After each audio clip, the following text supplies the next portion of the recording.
Hello friends, welcome to my channel. कैसे हैं आप सब? आज हम बात करने वाले हैं एग्ज़ाम की स्ट्रेटजी के बारे में और मैंने अपनी स्ट्रेटजी में क्या चेंजेस किए जिसकी वजह से मेरा एक के बाद एक सारे के सारे एग्ज़ाम्स क्लियर होते चले गए।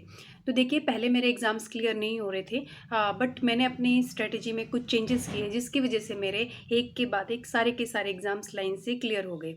और मैंने नेट जेआरएफ इन कॉमर्स और NET in education, H TET, C TET, H TET मेरा पीजीटी वाला क्वालिफाइड है, और केवीएस, और इसके बाद मेरा एचपीएससी का पीजीटी प्रीलिम्स, ये सभी एग्ज़ाम्स मेरे लाइन से क्लियर हुए हैं। तो मैंने अपनी स्ट्रेटजी में क्या चेंजेस किए थे? देखिए, पहले मैं क्या करती थी कि जो एग्ज़ाम है उसका सिलेबस करना है, उसको उसके लिए प्रैक्टिस करना है, बस इतना ही करती थी और मेरे एग्ज़ाम्स नहीं क्लियर हो रहे थे।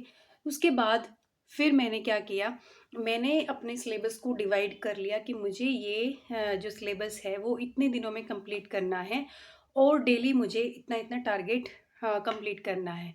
तो मैंने पहले फुल सिलेबस को पूरा मंथ्स में डिवाइड कर लिया कि 2 मंथ्स, 3 मंथ्स, जैसे नेट का सिलेबस है वो मैंने 3 मंथ्स में डिवाइड कर लिया था कि 3 मंथ्स में मुझे अपना कंप्लीट करना है। और फिर हर दिन मुझे कितना कितना करना है वो मैंने डिसाइड कर लिया था। उसके बाद मैंने नोट्स बनाने पे फोकस किया। देखिए, जब भी हम किसी एग्ज़ाम की तैयारी करते हैं तो 3 चीज़ें सबसे ज़्यादा इम्पोर्टेंट होती है कि लिमिटेड सिलेबस होना चाहिए, मल्टीपल रिवीजन होना चाहिए एंड कंसिस्टेंसी होनी चाहिए। तो ये तीनों चीज़ें अगर आपने फॉलो कर ली अपनी प्रिपरेशन में, तो आपका एग्ज़ाम क्वालिफाई होने से कोई भी नहीं रोक सकता। तो देखिए, मैंने नेट के टाइम पे ये काफ़ी सारे नोट्स बनाए थे और ये मैंने हर एक यूनिट के 20 यूनिट होती हैं, हर एक यूनिट के 4-5 पेजेस से ज़्यादा नहीं बनाए थे नोट्स। क्योंकि जब हम फाइनल रिवीजन करते हैं तो हमें ये प्रॉब्लम आती है कि सारा सिलेबस तो हो गया, लेकिन एग्ज़ाम से 2 दिन पहले, एग्ज़ाम से 1 दिन पहले हम कैसे रिवाइज़ करें? अब सारा सिलेबस तो नहीं हो सकता, इतनी सारी बुक्स को खोल के सारा सिलेबस रिवाइज़ नहीं हो सकता, तो आपके पास नोट्स होने ज़रूरी हैं। ऐसे ही मैंने अपना ये 11th-12th के एनसीईआरटी के भी अपने नोट्स बना लिए थे और इन्होंने मुझे हेल्प करी मेरे जो सब्जेक्ट है उसको रेडी करने में। और एचटेट में भी मैंने ऐसे ही किया था और एचटेट तो सिर्फ मेरा 15 दिन में ही क्वालिफाई हो गया था, क्योंकि नेट का एग्ज़ाम मेरा पहले था और एचटेट का बाद में था। तो जब मैंने नेट दिया था 2021 वाला, तो मेरा खाली नेट क्वालिफाई हुआ था। उसके बाद फिर मेरा एचटेट क्वालिफाई हुआ और 15 दिन में सिर्फ मैंने यही किया कि प्रीवियस ईयर जो क्वेश्चंस थे वो किए और जो मैंने नोट्स बनाए थे और जो कॉमन पोर्शन था नेट वाला और एचटेट वाला सब्जेक्ट का, वो वाला किया था, उसी से मेरा हो गया था। सीटेट का भी उसके बाद आया था उसी दौरान, और उसके बाद फिर मैंने दोबारा नेट का दिया तो मेरा कॉमर्स में नेट जेआरएफ दोनों हो गया। उसके बाद फिर मैंने नेक्स्ट वाले में नेट का एजुकेशन से फिल किया, क्योंकि मैं एमएड भी कर रही थी तो मुझे लगा कि एक बार नेट इन एजुकेशन भी ट्राई करना चाहिए। तो फिर मेरा नेट इन एजुकेशन भी क्वालिफाई हो गया था। तो क्योंकि मैंने फर्स्ट पेपर पे बहुत अच्छे से फोकस किया था और फर्स्ट पेपर पे अच्छी कमांड होने की वजह से मेरा नेट इन एजुकेशन भी साथ के साथ निकल गया था। तो देखिए, जैसे लॉजिकल रीजनिंग में काफ़ी डिफ़िकल्टी फेस करते हैं स्टूडेंट्स, तो देखिए इसके लॉजिकल रीजनिंग के भी मैंने नोट्स बना लिए थे और इसको मैं अब इन्हीं से ही पढ़ती हूँ, बार बार मैं कुछ और मटेरियल नहीं उठाती। तो आपको यही करना है, जो आपने एक जगह से मटेरियल रेडी कर लिया उसको वहीं से ही रेडी करना है। ऐसा नहीं है कि आज आप कोई बुक से कर रहे हैं, कल किसी और से कर रहे हैं, ऐसा नहीं करना। तो आपको लिमिटेड सिलेबस रखना है, उसी को मल्टीपल टाइम्स रिवाइज करना है। अभी जैसे एचटेट का एग्ज़ाम आ रहा है, उसमें भी आपको यही करना है। जो पीवाईक्यूज़ वाली बुक है, मैंने एक वीडियो में बताया भी था, उसको आप अच्छे से कवर कर लो, क्योंकि वहाँ से ही आपका सिलेबस अच्छे से कवर होगा और आपकी प्रिपरेशन अच्छे से हो पाएगी। क्योंकि उसमें बहुत बार 88, 89 पे बच्चे अटक जाते हैं, तो वो आपको प्रॉब्लम नहीं आएगी उसके बाद।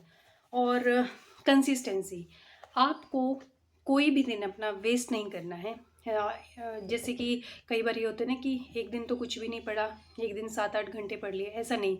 आपको डेली अपने आवर्स को फिक्स करना है कि इतने घंटे तो मुझे आज करना ही करने हैं अपनी प्रिपरेशन में। और आप फिक्स कर लो, बेशक 2 घंटे आप तैयारी करो, 3 घंटे करो, 4 घंटे, मतलब अपने ऊपर डिपेंड करता है, बट आपको वो डेली फॉलो करना ही करना है, ठीक है। और मेरी एक गुड़िया भी है, उसके साथ साथ मैंने ये सारे एग्ज़ाम्स क्वालिफाई किए। और आप सभी जो कि अभी अनमैरिड हैं, तो बहुत बड़ी अपॉर्चुनिटी है, आप आसानी से कर सकते हैं, आपके पास 24/7 है आपके पास, तो आप आसानी से अपने एग्ज़ाम को क्वालिफ़ाई कर सकते हैं। अभी देखिए एचपीएससी पीजीटी का प्रीलिम्स तो हो गया था, अब उसका मेंस आने वाला है, तो आप अपने ही नोट्स को फिर से रिवाइज़ करके अपनी तैयारी कर सकते हैं, ये भी फ़ायदा रहेगा।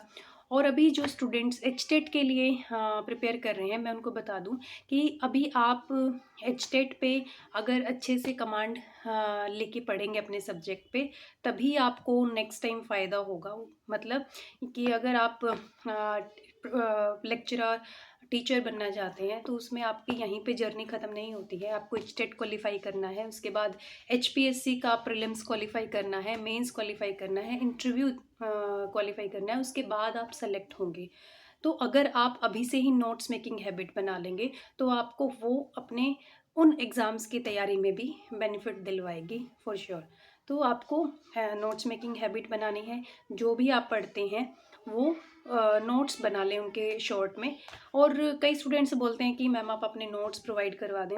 नोट्स प्रोवाइड करवाने में प्रॉब्लम नहीं है, पर अगर आप अपने हाथ से बनाएंगे, आप अपने सिलेबस को खुद पढ़ के खुद से नोट्स बनाएंगे, तो आपको ज़्यादा बेनिफिट होगा, क्योंकि आपको पता है कि आप कहाँ पे अटकते हैं, कौन सा पोर्शन आपको डिफ़िकल्ट लगता है, कौन सा ईज़ी लगता है।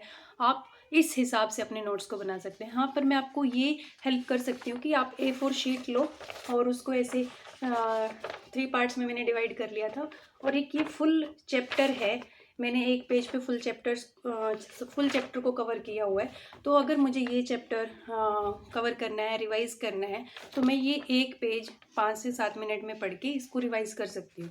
तो आपको इस तरीके से नोट्स बनाने हैं। बाकी नोट्स बनाने में अगर कोई और प्रॉब्लम आती है, तो वो मैं आपको सजेस्ट कर सकती हूँ, पर आप नोट्स खुद से बनाएँ, ताकि आप अपने सारे एग्ज़ाम्स में उनको यूज़ कर सकें। क्योंकि खाली एचटेट से नेट से इतना फ़ायदा नहीं होगा। अगर आप उस जर्नी को कंप्लीट करना चाहते हैं, तो आपको अपने सब्जेक्ट पे पहले से ही कमांड बनानी पड़ेगी, तभी आपका काम चलेगा।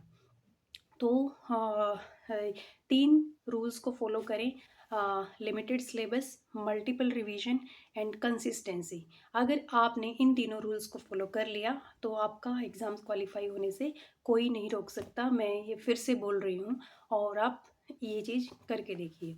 और अगर कुछ भी प्रॉब्लम आती है ये सिलेबस कंप्लीट करने में, या फिर टाइम टेबल बनाने में, टाइम को मैनेज करने में, तो उसमें मैं आपकी हेल्प कर सकती हूँ। आप कमेंट सेक्शन में बता सकते हैं। सो वीडियो पसंद आए तो लाइक करें, शेयर करें, और हमारे चैनल से जुड़े रहने के लिए हमारे चैनल को सब्सक्राइब करें। Thank you very much.